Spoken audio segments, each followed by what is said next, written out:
You good to go?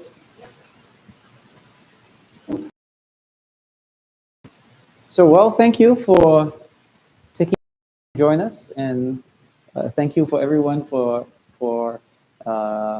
spending a little bit of time for us to talk about, I think, the education system in Singapore. So I'll share a little bit from my perspective, based on the fact that well, of course, was educated in Singapore until I was 21, and also from the perspective of being someone that is currently an educator. I teach at the university level in a business school. So I'll share those thoughts very briefly, and then I hope others will be able to join in and give us a sense of what you think.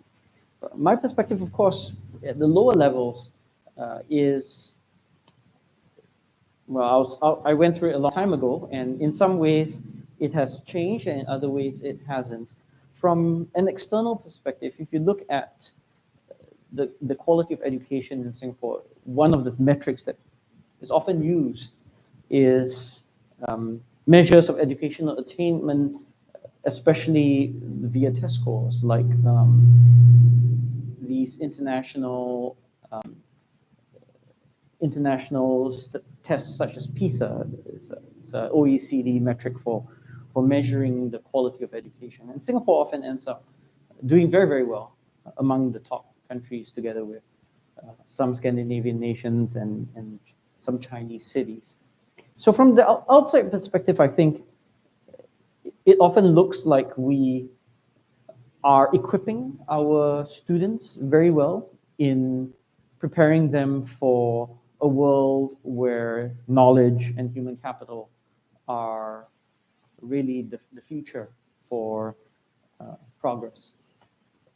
Now, then I think for many of us that have been through the system ourselves, we see kind of more inherent flaws in the system that may not be as evident from the outside. One of these flaws that is often raised, and to the credit of the Ministry of Education over many years and decades, they have started to gradually address, is the idea that we are very focused on rote learning and reproduction of model answers. We're very good at reproducing model answers. We are good at even pushing the margins of the model answer so that our model answer is a model answer plus.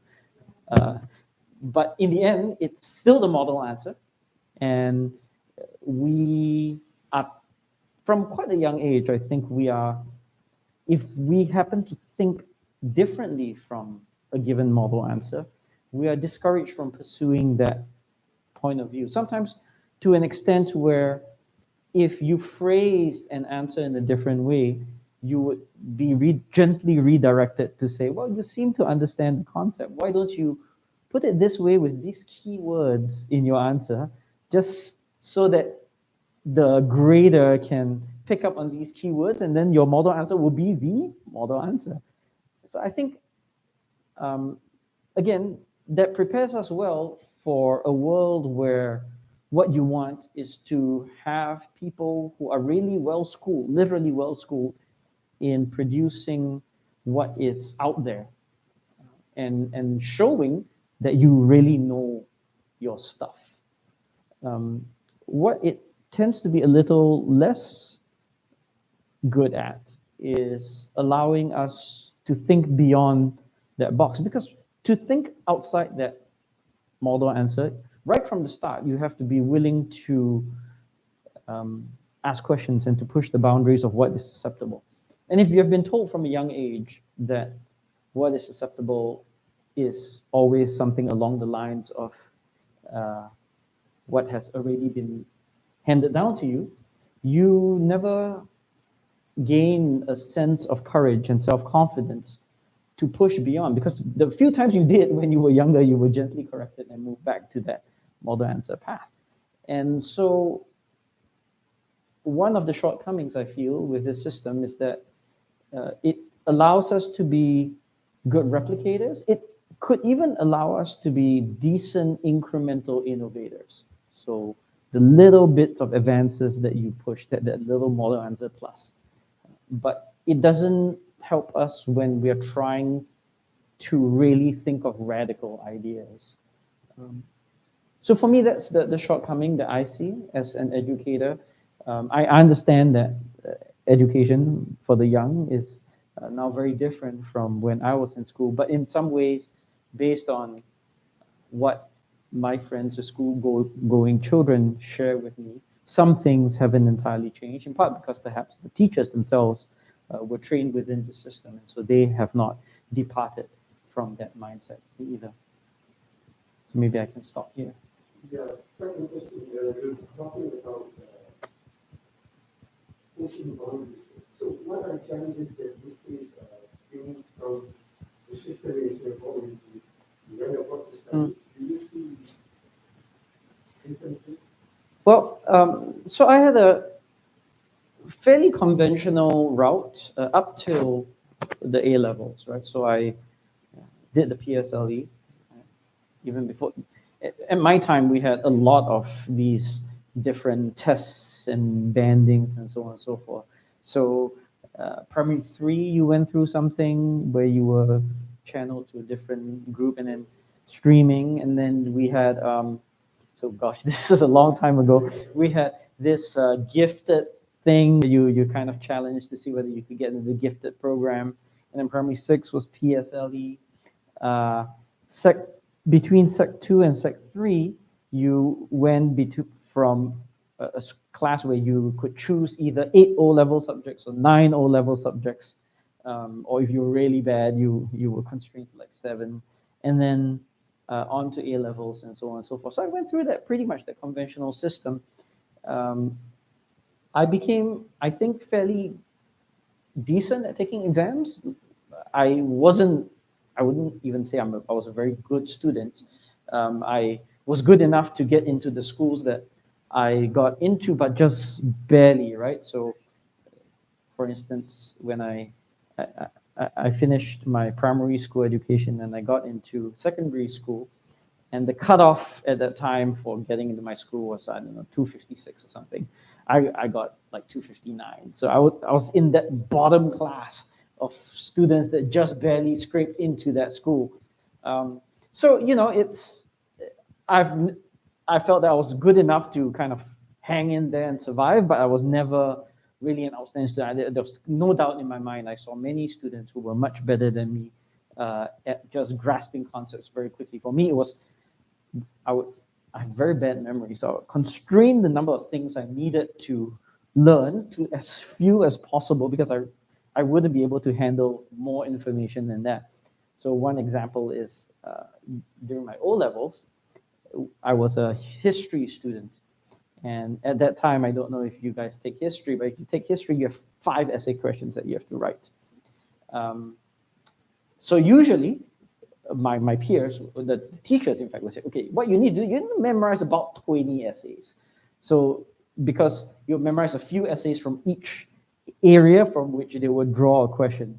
And then, of course, you would have high achieving students that would memorize 30, 35 essays, like word for word, right? They would just regurgitate that. So I went into my O-level history memorizing 5. So exactly 5. I knew if the 5 that I picked did not end up being asked, or some variation of those 5 were not asked, I would definitely get either mediocre grades or fail the paper entirely. But I just couldn't. I literally could not have more. Thankfully, those 5 were asked, so I ended up looking much better on paper than I actually was compared to my peers, just because I only had to memorize 5 essays. So I think that. See, my memory is so bad, I forget your question. Yes. So I was really conventional all the way until the A levels. Then I did what I thought was disastrous for my A levels. I got 2 Bs and 2 Cs. At the time, that was good enough to get me into NUS economics and economics in University College, one of the colleges in the University of London. But I was devastated because I wanted, at that time, not to be an economist. I wanted to be a lawyer. So I had chosen, I always chosen subjects based on the fact that I could hack the prestigious once, right? So I want law was prestigious, so I wanted to do that.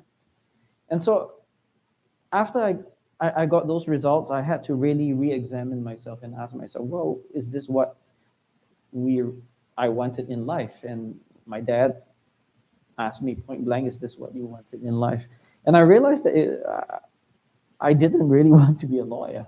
Um, and it was from there that I started re-examining what it meant to be educated and what it meant to pursue something that you were interested in and not interested in. So I started taking classes in computer studies when I was in the military. I had broken my leg prior to enlisting, and so I was lucky enough that I had a book-out job. So I started taking classes in computer studies, and then after that, I started pursuing economics. But interestingly, this was all via distance education. So what it was that for the first time in my life, I actually read the textbook rather than just someone else's notes and try to memorize those to the extent that I could. And I realized that I enjoyed learning. I enjoyed the process of learning. And so that I think set me up for the rest of my tertiary studies, which went on for way too long. My mom just wanted me to she bugged me all my life. You need to get to university, get to university. I got to university and I wouldn't end up leaving. It's like, why don't you get out of university? So I just kept going. But that's because I found a subject that I enjoyed. I found a passion. As boring as economics may be for some people, it was something I really enjoyed. And I learned that I could learn about it myself. So I just consumed books, textbooks. I would literally spend time in the bookstore reading textbooks, and it's a deadly boring thing, but something I enjoyed. And I think by being able to take ownership of my studies and feel that I was vested in doing well in my studies, not because I wanted to do well in my studies, but because I had put in effort and energy reading and learning about this thing. I wanted to do well in it, just to prove to myself that I could. And that's where I think it changed my path. I no longer was going to lectures and taking the notes so that I could answer the questions in the exam in the way that the teacher wanted me to answer. It was more like I just continuously studied. So when the exam came around, I didn't do this typical cramming that I used to do in all my previous years. So one thing that was common in my secondary school was that about 1 month before the exam, people would stop going to school. I know it sounds horrible, but we would just stop going to school, and the teachers actually didn't care because they knew that that was what people in my school did. They just stopped going to school. They would stay at home and they would mug, right? And they would just catch up on all the things that they hadn't caught up on, and then come in, regurgitate, and that was it. So it was purely exam oriented, and I never studied when it wasn't time to study until that month before the exams. But this changed in tertiary, in my tertiary studies. I started to just read all the time, so that by the time that the exam came around, I wasn't studying anymore. I didn't need to study because I had caught up with everything. It was just kind of structuring my thoughts so that I would be prepared to answer specific questions, but I wouldn't need to catch up because I was already there. And I think that is that mindset of wanting to do well for the sake of the subject itself, rather than wanting to do well for the grade. I think that triggered a change in the way I approach studies. So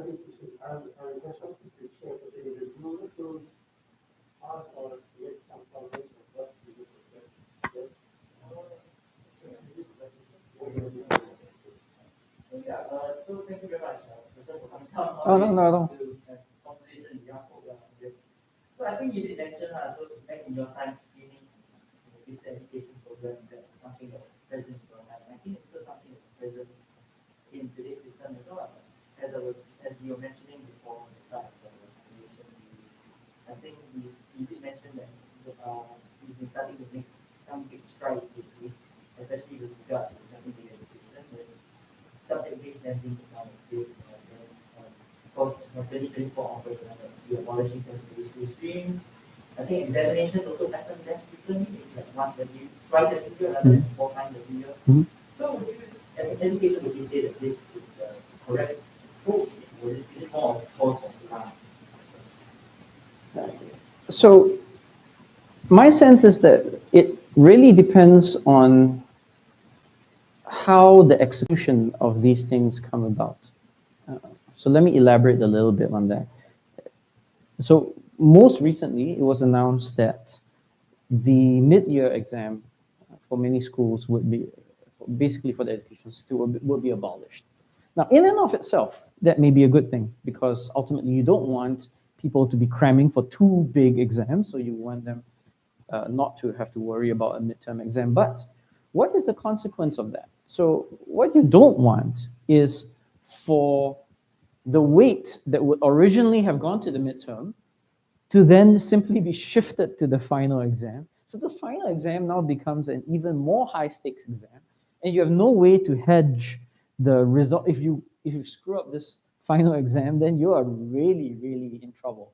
So you don't want to be in a situation where the midterm exam is abolished, but the weight simply goes to a final exam. What you want is, with the abolition of the midterm, is that you want what would have been an exam that was meant to challenge you for part of the way in terms of your knowledge to instead be spread as much as possible with the other elements of continual assessment. Um, and there is some benefit, I think, to having a kind of a synoptic, a summary assessment at the end of your year in school and so on and so forth. It kind of builds the synthesis that you hope people string together. But then I would personally de-emphasize this. So in the classes I teach, I just put 15% of the entire score on this final examination. And I have other kinds of milestones that I want the students to be able to do along the way. So we have presentations, we have problem sets, and so on and so forth as we go along. So it's much more emphasis on continual assessment. I think that reflects a little bit where I come from, the idea that I want people to continuously be engaging in material and not just be cramming for something way at the end. So to come back to the question, I think it's not a bad thing to have removal of all these kind of artificial constructs that constrain the way that education can progress and be acquired. But I think it's important to, most importantly, shift our mindset. If our mindset is that we want to strive continual education and students genuinely internalize this, because ultimately that's what we want. We want them to internalize the idea that they are going to be learning, lifelong learners, right? So, and the way to emphasize being a lifelong learner is not to have their knowledge or their degree suddenly expire. It's to inculcate the sense of being a lifelong learner right from the start. And when you have that inherent in you, you don't need an external motivation to force you to be a lifelong learner. You will inherently want to pursue it because that's who you have become. And that's what I hope for our educational system, that we, separate from all these, I don't want to downplay and say that it's cosmetic. It's not cosmetic, but separate from all these conceptual changes, you want a mindset change. And I think that has to come right from the top, all the way, promulgate all the way down to our teachers that are in class every day, and they are not emphasizing what's on the exam. They're emphasizing you genuinely acquiring the knowledge and being able to demonstrate it over the course of your time in the school year. Shivan, you want to ask anything?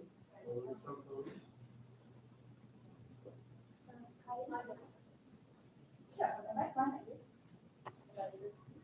Where is it? Hi. Hello.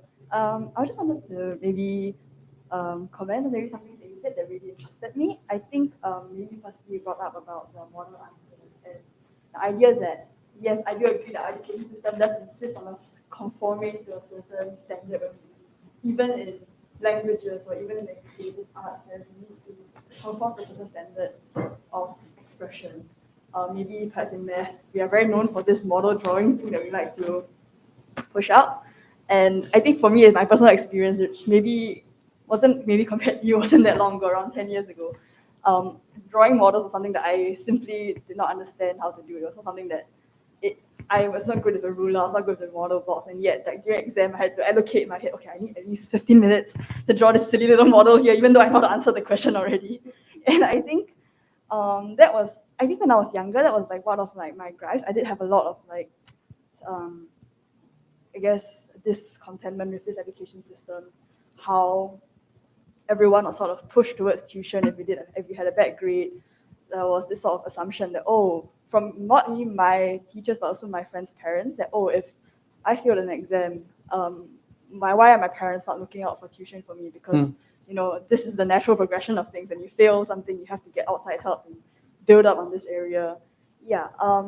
So I think when I was younger, I felt sort of upset by this. I was like, it doesn't make sense that at 10 years old, my worth is judged by this little test that I took. And I also started to think more about, is standardized testing necessary? Or maybe this sort of, the one that our teachers striving for model answers is based on the fact that we are still judged on standardized testing. And maybe after that, you mentioned later on how you grew to love learning and how you sort of like separated from that mindset of success being based on the academic achievement of A's and B's into something that is more intangible of how you love learning in itself. I think like this is something that I do see within myself as I graduate out of this sort of tertiary, sort of this JC. I start to find things that I'm interested in and pick it out on myself, and I find that a lot more rewarding, and I find myself a lot more dedicated to it. But I also do recognize that it came from my age. As a 12-year-old, there was no way that even if you gave me as much space as I wanted to do, I would not have that sort of maturity to so I have this sort of motivation for self-directed learning. And the teachers can give me all the tools, the parents can give me all the motivational talks. I'm still a kid, and in some way, learning is not, especially in the rigorous form or in the form that I want, it's not something that I can continuously pursue. And if you have the means to pursue outside tuition, maybe it is possible, but within the means of our budgeted education system, it is not really, I guess, like fair to expect that students are able to think out of the box in that sense. Like, I think it would be great if we were allowed to give them that space, and even from the minute details of maybe allowing workings that don't require models or something like that also would have sparked a mindset change within the students that we don't have to conform to a certain method. But I'm not sure if I heard this from someone or maybe this sort of became ingrained to me after many years of the system, but it's sort of like to break the model, you have to know the model in some way. Yeah, so I think maybe I'll stop here first. No. Thanks for sharing, Stu, and I think she brings across quite a few interesting points. The first is, to what extent can we expect someone to think out of the box and to truly be flexible in the way that they learn? And of course, you would certainly expect that more from someone at the tertiary level, someone that has already acquired some base level of knowledge. And of course, someone who's younger would be a little bit more limited potentially. I think what I was trying to convey was the importance of being flexible to different styles of learning and different ways in which someone can arrive at the same answer. So if you are an individual that arrives at the answer best by being told how it's done, and you are someone that can draw those connections very, very quickly. I have many friends that are like that, extremely brilliant. They see something for the first time, something really complicated, but they see it with sharp clarity. I'm not like that, but there are people like that just see it with sharp clarity for the first time. They're really good at math, usually when they are like that. And for those people, maybe they need that to be fed that knowledge so that they can build it up before they start going past the boundaries. And I would say for those people that's actually great, as long as that is how they learn, and that's how they can excel, we shouldn't rule those people out. What I am saying though is that there are other people who don't, who aren't such, who may arrive at a similar but not exactly the same answer, but from a completely different way. And what we should do is not to rule out that answer preemptively and say, oh, actually, you should use this original way, this tried and tested way, this modeling way, but rather, if you can credibly produce an answer in a completely different way, it takes a little bit more effort on the part of the educator because you have to read and to try to grasp what someone else is trying to say in their own way, which may not be well expressed.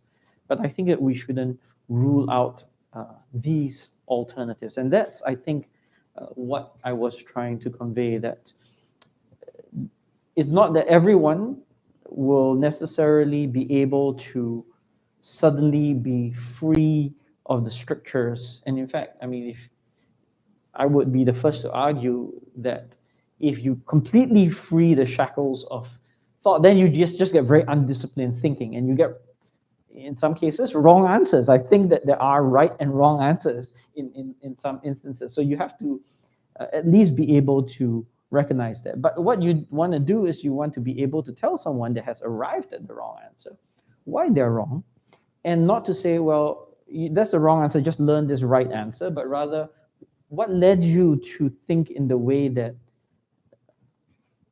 brought you to the wrong answer? And is there a way that we can shift you from that wrong answer a little bit closer to what the correct answer would be? Thank you for that also. I want, anyone have any questions? Oh, okay. Sorry. I also asked, maybe combining with Dylan's question as well, about how you mentioned that there are different types of people who learn differently. And maybe do you think that our current form of standardized testing is effective in not separating but identifying the sort of people who need different forms of learning? Because personally, maybe just to share a little, I was from the IT program, so I didn't take my O-levels. I think that for me, and now currently I want to do film in university, and I think that for me gave me a lot of space to think about what I wanted to do, and because I didn't have to consider my O-levels, I was very okay with that. I didn't have to take, I had to take Chem and Bio, but I was also very okay with failing my Chem and Bio, and I could move on to JC without much thought about those subjects that I wasn't really concerned about. But this is not the case for, I guess, O-level students. But I think from my JC, the O-level students that came to my JC, they also did mention that, yes, the last minute marking, the 1 month, not shutting yourself off in a room and then cramming the entire 4 years of syllabus in 1 month, is something that happens, is very common. And do you think that the education system where our systemic test does allow for that, in the sense that it is possible for certain people who are able to grasp things quicker to cram that sort of stuff in 1 month, and have that space to do whatever they want in their free time and have more exploration? And I guess because there is providing different educational paths, like some polytechnics, and my friends from poly, they are very certain of what they want to do by the time they are 16, and some of them are very certain, some of them are not so certain. There are differences, but I do feel that there is options for 16-year-olds to be insistent to say, oh yes, this is what I want to do, I know what I want to do, and let me pursue this, and also given more breadth of learning rather than rote memorization and hands-on. So do you think currently our system is sort of sufficient in identifying groups of people and sorting them into different paths, and are these paths sufficient as of now? So thanks for the question again, Sue. And the first point, I think, about whether alternative routes are available, I think there has been certainly some effort, and we should give credit to that. You said you went through an IB program as opposed to the conventional OA level route. The problem with that, of course, is that the IB program is still an extremely privileged path. That is, IP. I see. So yeah, integrated program. But I was talking about the International Baccalaureate, but actually, let's look at both of these. The International Baccalaureate is an alternative path that stresses a very different mode of learning and reproduction and acquisition of knowledge, but it is also a very privileged path. It's only available to a very small number of schools. Likewise, the IP. It's a great way to ensure that the emphasis isn't on some high stakes exam at the end of your fourth year in secondary school. But nevertheless, it's the extent, and I think you were getting onto this. To what extent would someone that wants to major in film, or even the creative arts more generally, to what extent would learning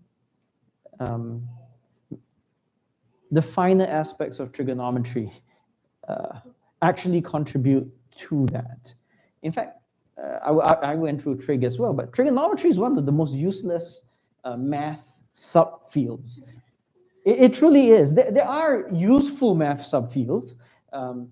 Calculus, I would argue, it's painful, but it's actually far more useful than trigonometry. Trigonometry is good for people who are going to be engineers or who are going to be math professors. I would replace trigonometry in a heartbeat with statistics, which is just a small option that is available at least during my time, at the A level for some students who decided that they wanted to do statistics. And I think that's a crying shame. We should be teaching statistical concepts are not complicated. Mathematical statistics is, but statistical concepts in general is not complicated, and you can acquire that from the lower secondary age and with gradual exposure and so on. So I think that the flexibility to go beyond the traditional core of what we think is important knowledge, that I think there's value in that. And the more we allow for unconventional subjects like coding, which I think should definitely be incorporated a lot more as an option for our secondary school students or even our primary school students to take on. Some of these, even digital design, I am terrible at digital design, but there are people who are really good at it, and they spend, in fact, all their free time doing it. In some parts of the world, these people become millionaires, teenage millionaires, because they're able to pursue that and make that into a career. But then what do we do? We say, no, you shouldn't spend all this time on this frivolous YouTube creator videos. Instead, just go and go study your trigonometry. So yeah, that's my little rant, I suppose. Hey, you have something?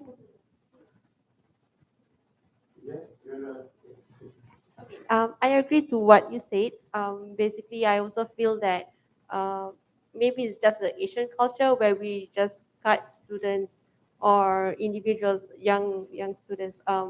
We just cut them and mold them into robots that fit into society. It's like what society needs, but not exactly. We don't allow them to just explore and see what they like in life.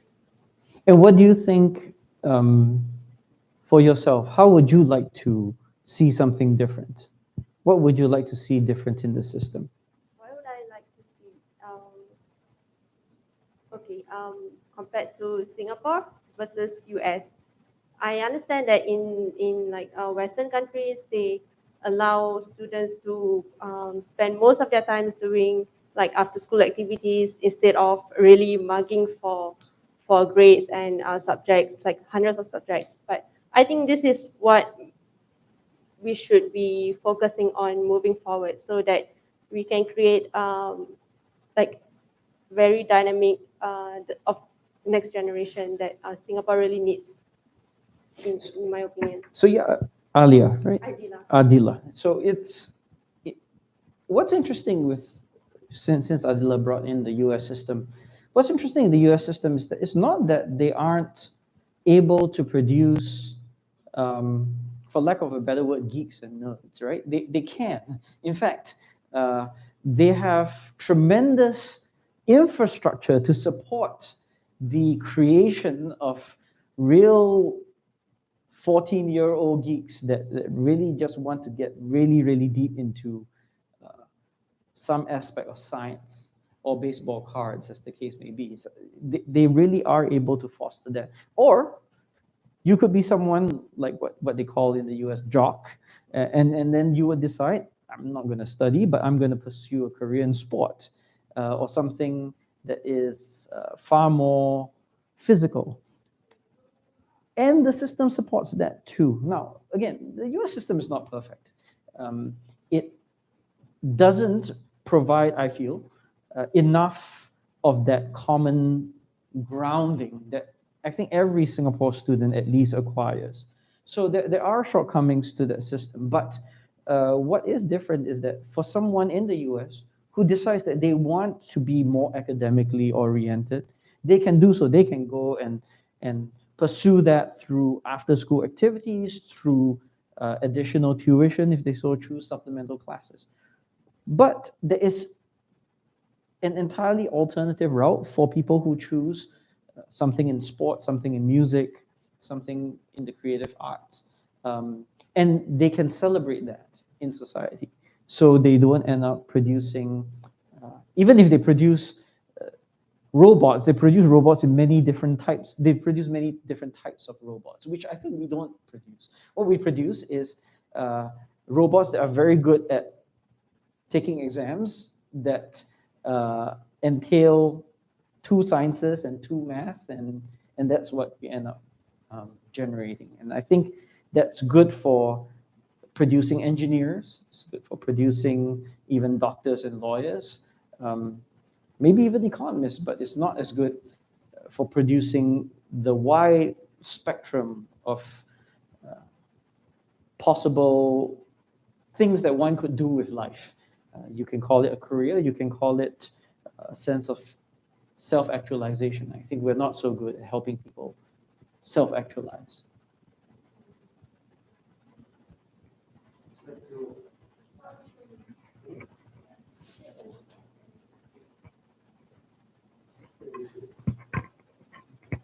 Yeah, I actually echo that sentiment because I feel like when I was in school, the only time I ever thought about doing anything outside of studying is when I have the free time, and that is only like what during the holidays. But when it came to me in my school year, in from like secondary school to JC, and in like primary school, um, the only thing that I was supposed to be focusing on was my studies, and it was math, science, and whatever extra humanities that I took. And the fact is that when it comes to honing our creative abilities, I'm someone who likes to paint and draw, and I consider myself to be very creative. But I could only hone that skills after I left the education system and I went into university, and I had a bit more free time to actually do it. And even then, my parents would also be saying that no, you should be focusing on your studies, and why aren't you studying for your exams? Why aren't you like mugging for your exams, right? So I think like since we were young, it's been very ingrained into us to be focused on our education, and you can't be thinking of anything else because it would affect your ability to study. And in that sense, we just churn out people who are good at taking exams, but after the exam is over, how much of the information is actually retained to us. And more importantly, how much of the information becomes useful in whatever you decide to go on to be in life, right? Do you think that the whole purpose of a university degree is simply to signal that you were very good at certain aspects of academic achievement and you could hack it? You could hack it so well that you could get into one of the best universities in the world. And then what? And then what does that degree confer you beyond the knowledge that you have demonstrated to have gained? And what I would like to see is a sense of people pursuing what they like and then thinking, how can I then make this something bigger? How can I, for lack of a better word, how can I monetize this, right? So if you like the creative arts, if you like to paint and to draw, of course, everyone understands that it's hard to make money in the creative arts. But there are people who are able to do so. Maybe some people channel that sense of creativity toward becoming architects. And then that is a very remunerative activity. But others, maybe they become people that are set designers for plays and movie sets. And again, that could potentially be very remunerative if you were able to rise to a level where you're among the best in the business. And so I think what it comes down to is being able to get people to understand that the whole point of an education is to acquire a core set of skills that you can demonstrate you do so well, and yet be able to spin that off into something that can ultimately pay the bills, put the food on the table, put the beer in the fridge. To touch on whatever they said just now, I came across this saying by this tourist negotiating right after the World War, Second World War. In one of his points, 100 languages of children. The essence of it said children has 100 languages, and the school took 99 away from them. What I'm saying now is, I was listening to Jordan Peterson quite recently. It seems that Europe, the entire nation is in depression. Success rate is high, divorce rate is very high. We may have somehow achieved only gains, but in terms of social aspect, does this issue we long years of kids without there being something to pursue from these gains and nothing else that I don't think a human who probably needs more than only gains. What would you comment on that? Well, I think if you're somehow able to find the ability, and this plays off the answer earlier on, if you're somehow able to find the ability to be paid for doing something that you love, then you don't work a day in your life. Now, that to be fair, makes it sound trivial and straightforward. It isn't. But sometimes we think that the social contract is that if I do well in school, I get my degree, then someone needs to give me a job, and someone needs to pay the bills, pay me so that I can pay my bills, and because I fulfilled my end of the social contract. But that isn't the social contract.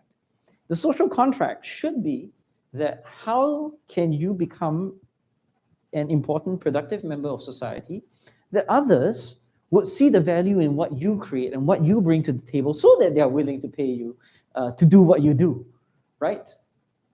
We are reaching a point where so many things can be done with machines. So what then becomes something that the rest of the world is willing to pay for? For lack of a better word, is entertainment. And that's what we spend a lot of our time doing these days. Is we watch YouTube videos and we watch movies and we play games. Entertainment is something that a lot of other humans are willing to pay other humans for. Now, how then do you get into that? We shouldn't think, once we get our degree in computer science, then automatically we will be able to launch a career in entertainment. No, or whatever degree that you acquire. Rather, it should be, how do I foster my God-given talents, whatever they may be, and make that so attractive that the rest of the world will want to pay me to continue doing this. And again, it's not a straightforward thing, right? I'm not even suggesting that this is something that everyone can do so successfully that they'll become the next Taylor Swift or the next whatever it may be.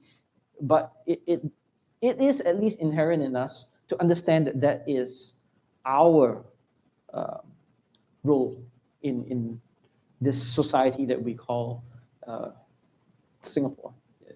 How do we create something that the rest of the world will want to pay us to do? Anybody else? You have been silent. So I recently got to know like this, some billionaires and all, like their kids are now not going to like conventional school. So like I always felt this way, like you're learning a lot of stuff to say like 10 years but when we are working or when we are like for day-to-day life, maybe we are using 5% of it. So in my opinion, I feel like it's just like a waste of long time that we have schooling, conventional way. So what is your view on this one? Yeah, so I wouldn't say it's completely a waste. Of course, that there are certain benefits, right, to exercising your brain and to challenge yourself to acquire a certain level of information and knowledge to participate as a member of a democratic society. You should be informed about certain things. You should know how certain things work and so on and so forth. But the truth is, few of us will be able to acquire the same kind of information that somehow Google can now provide to us very easily. Right? It used to be that, and this is a little bit of a funny example, but they used to test the brains of London taxi drivers, and there was a part of the brain that was used for spatial and memorization, and they did that very well because London streets, if you've ever been to London, are extremely complicated.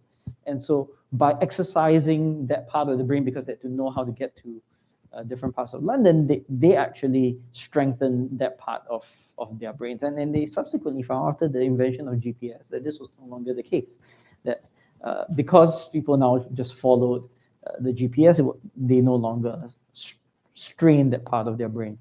Now, all that is to just say that there are certainly benefits to exercising our intellectual capacities. And I think that I will hope that all of us acquire at least a certain base level to participate as a engaged and interested member of society.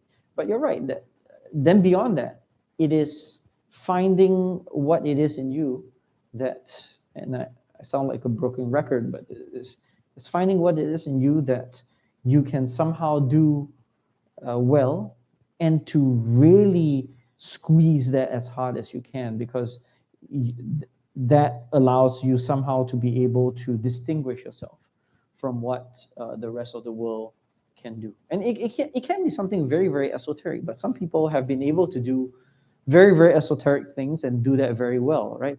Maybe you were always this joker in class, and people thought you'll never amount to anything, but now there are extremely successful stand-up comedians.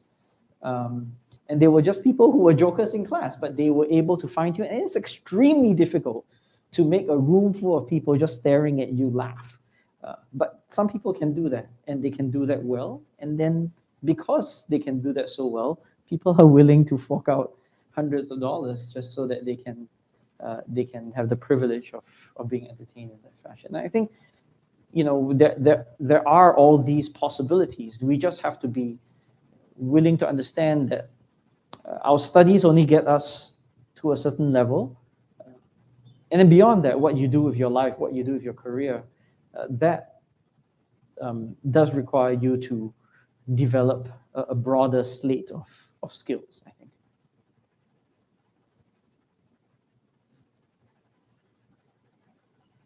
So, Prof, I just wanted to ask one more question, because I think earlier something I found interesting was that you mentioned that before you were into economics, you wanted to pursue law, and maybe some of the reasons that you thought at the time was that it was prestigious, or that maybe that was what it meant to be educated. So I found that interesting, because for better or for worse, I've come across that sort of mindset many times, because for better or for worse, I'm a law student. So, okay.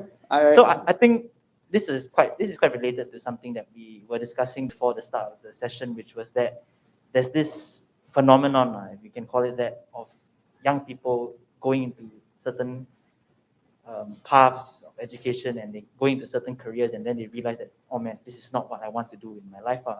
And I think this is something that's more prevalent than ever, because very recently the Law Society of Singapore, they reported that a record number of young lawyers are leaving the profession.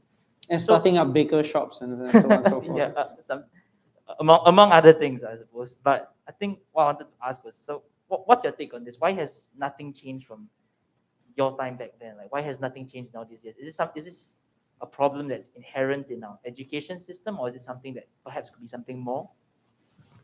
So I don't think it's so much a function of it being inherent in our education system as much as it's inherent in the way that we, by we I mean all of us, students, parents, teachers,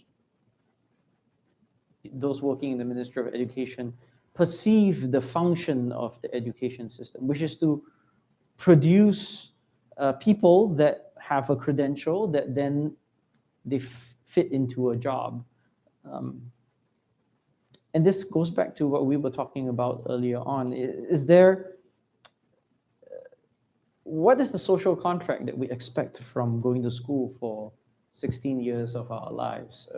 Is it so that at the end of that we get a job? So that's what my mom told me. She told me, you study hard, you get a job, you get a good job, whatever good job means. And if you don't, what are you going to do? You're going to become a garbage collector. That's what she used to tell me. I learned subsequently, of course, that in certain countries in the world, driving the garbage truck earns you $60,000 a year. So it need not be, okay, that was a bit of a throwaway statement, but my point is that right from the beginning, I think many of us have a sense of what the whole point of education is to get a job, and we shouldn't see it that way. And this is hard to change because, of course, no one wants to be told that you're good for nothing and then you have to drive Grab or whatever it may be for an extended period of time because you can't do anything else.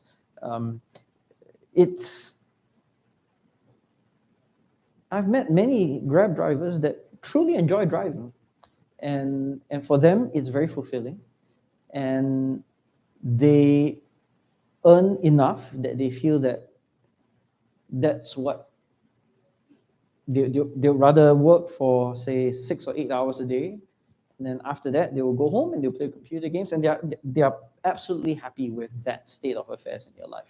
And who am I to judge to say that that is you're not doing what is good for society or you're wasting your life away? No, this is, everyone has to find that sense of purpose in their lives. It may be in driving Grab, it may be becoming a lawyer, it may be becoming a baker.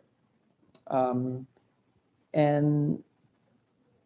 I'll say this for my own daughter, whatever she decides to do, as long as she does it in a way that she enjoys doing what she does, and she,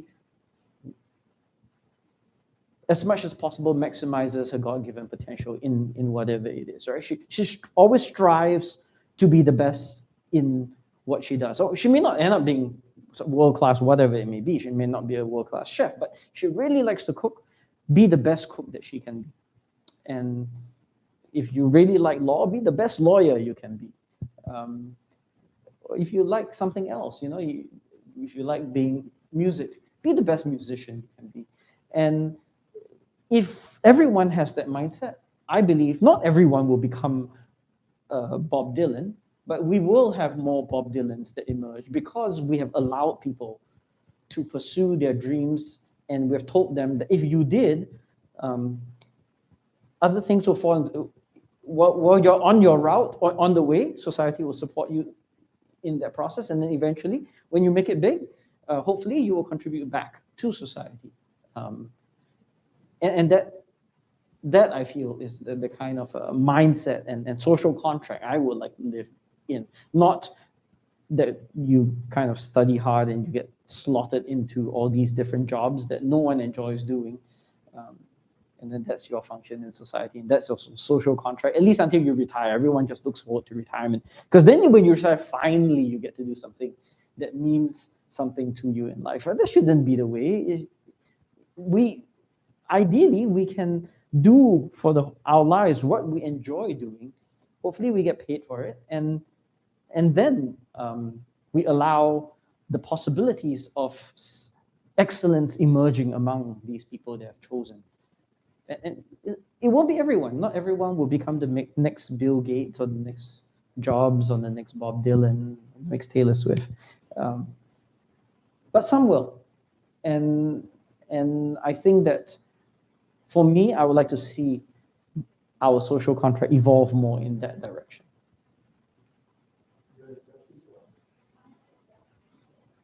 So, what do you think can be done to actually encourage students or youth to pursue like their interests and try to make it into like a career, where they can still earn, without needing to fall back on like a corporate job or any other like normal career that an Asian parent would approve? So I used this example before. So J.K. Rowling, when she was struggling as a young upstart author, was supported by the state. I think at the time, I forget if she was a single mother, but she was definitely living off welfare. So she benefited from the support that the state gave her in the beginning, and it allowed her to at least continue to survive while she worked on her craft. And eventually, by continuing to dedicate her time and energies to that craft, she was able to break through and become who she is today, J.K. Rowling. Now, not everyone is going to be J.K. Rowling. We're not all going to write the next Game of Thrones. But I think that I would like to see society offer at least some additional base support. And, as long as the rest of us understand that while you're doing this, while you're pursuing a creative passion, something that is possibly less remunerative at the beginning. In economics, we sometimes call these tournament kind of jobs because it's like a tournament, right? You can choose a very safe, stable career. You can be an accountant. You can be someone that does something. You can be an engineer. So if you studied hard and you did that job well, you would be guaranteed to be very comfortable upper middle class for the rest of your life. And there are people who want to do that, and they should be allowed to encourage as much as possible to pursue that. But there are people who don't want that.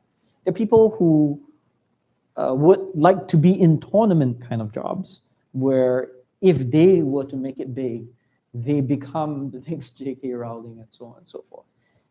We haven't produced that, unfortunately. I think not enough of that. I would like to see a society where we can have more people be able to pursue this kind of tournament jobs because we have offered them enough support as a society to be able to pursue their dreams. And while they're doing it, they understand that they're not going to be rich. They might just be scraping by, but at least they're scraping by enough to continue pursuing that, honing that skill that they have been gifted with. And hopefully one day they will become the ones that emerge. And then the other end of the social contract is that then they give back and help support others who are in a position where they are pursuing their dreams.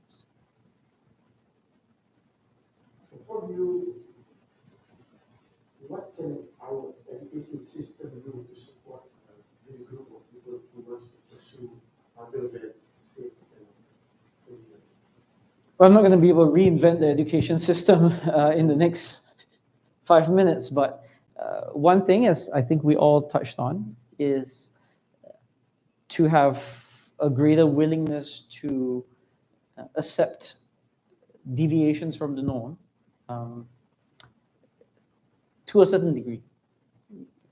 You still, as I explained, you still want to have certain things. So you don't want people to be able to say, okay, 1 + 1 is 3. You don't want people to start challenging some basic tenets of mathematics. But you want to have the ability to encourage those that have arrived at a different answer to somehow explain how they arrived there. And if there is a viable way, then they should be, that should be accepted rather than corrected. I think that's one small step. I spoke a little bit about continual assessment. So in my classes, for instance, I no longer assign individual assignments. I always assign group assignments. It opens itself to abuse because there are going to be some people who just copy and submit. But what I hope to be able to encourage people to do by doing so is to understand that in almost every human endeavor these days, it's a collaborative effort. You seldom do anything in the working world by yourself. You're always doing it with people, and I tell those who are doing it that managing the free riders in your group is part of that process of trying to manage how it's like to work in the workplace in the world. And I no longer give closed book exams because I think it's silly to expect people to memorize facts because they can type much faster than they can recall facts. So you just need Google. If the internet goes down, you are temporarily disabled, but beyond that, most of the time it comes back up. And then, but what I want them to do is I give them open book exams where they really have to internalize the information that I teach them. I always tell them, I don't want you to learn what to think or how to model. I want, or not how to model, but what to model, but I want you to learn how to think, how to model, so that what you are, if I tweak something in a given question, in a given problem, you are able to flexibly still give an answer rather than get completely thrown off. Oh, I don't know how to answer this just because I made something that go up, go down instead. You should be able to reason in the opposite fashion. So I think the more we are able to do that by relaxing the kind of, and you know, human cognition is limited, right? So if we are forcing students to still be able to memorize and reproduce, they are going to give something else up.